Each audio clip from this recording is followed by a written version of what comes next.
Assalamualaikum dan salam sejahtera. Hari ini saya akan kongsikan dengan anda satu apps yang anda boleh gunakan sebagai HUD. HUD untuk bagi sesiapa yang masih tak berapa pasti berkenaan dengan HUD.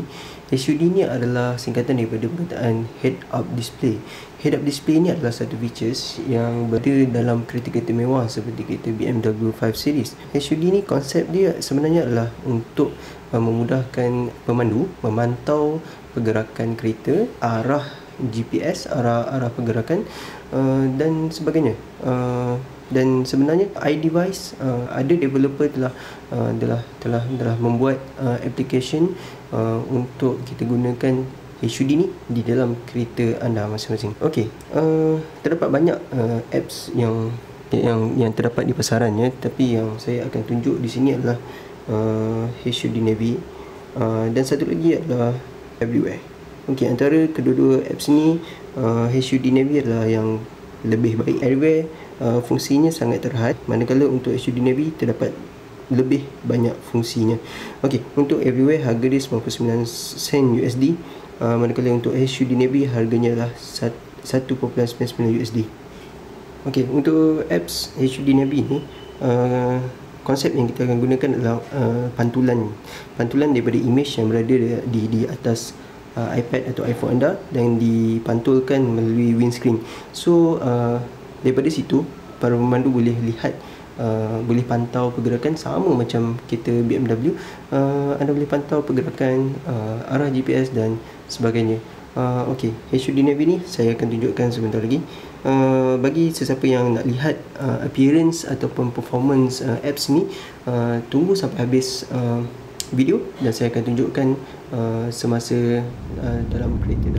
Okey, beginilah rupa HUD itu jika menggunakan apps ni.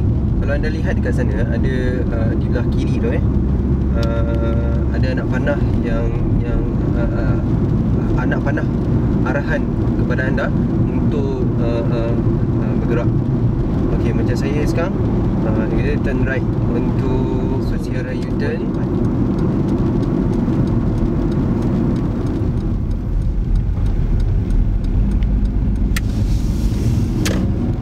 Itulah ada lebih kurang appearance HUD yang kita selalu tengok dekat gambar-gambar kereta-kereta mewah.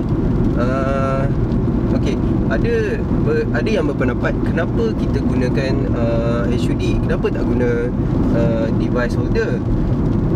Pada saya, device holder ya sama juga dengan HUD, tapi pada HUD ni lebih baik sebab dia tidak menghalang pemandangan pemandu sangat. Okey, ini sebab saya gunakan iPad sebab besar, mungkin menghalang pemandu. Tetapi kalau gunakan iPhone, anda boleh letakkan di bahagian driver, pemandu, sama seperti kereta mewah, dan dia tidak mengganggu penglihatan sangat berbanding kalau anda gunakan device holder. Kalau pakai holder, satu holder tu mengganggu pemandangan dan device tu sendiri mengganggu medan penglihatan anda. Device tu katakanlah anda gunakan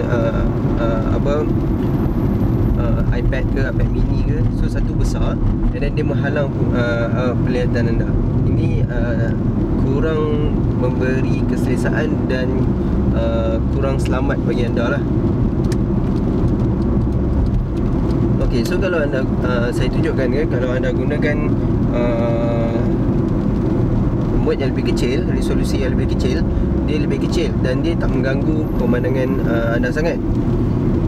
Dan dia lebih selesa untuk anda tengok. Katakan anda gunakan full screen mode, anda tekan di situ dan dia lebih simple appearance, lebih simple punya display, and then anda lebih selesa untuk tengok. Okey, ada satu tips. Kalau anda nak menggunakan pada waktu malam, anda kena guna full brightness. Dan kalau anda perasan dekat situ ada ghost image. Ghost image tu image kedua, dia macam berbayang. Kalau anda nak mengelakkan bayang tersebut, anda boleh letakkan mirror screen protector, sama ada iPhone ataupun iPad. Kalau iPad anda boleh potong dan buat sebesar itulah. Dan kelebihan mirror screen protector ni anda boleh gunakan pada waktu siang juga, tapi tak sejelas pada waktu malam lah. Dan tapi HUD ni masih boleh berfungsi dengan baik. Itulah satu tip lah. Okey, itu saja saya rasa buat masa sekarang. Jika anda suka dengan video ni, sila like, sila share dan sila subscribe video saya, akaun saya untuk video-video yang seterusnya. Sekian, terima kasih. Assalamualaikum.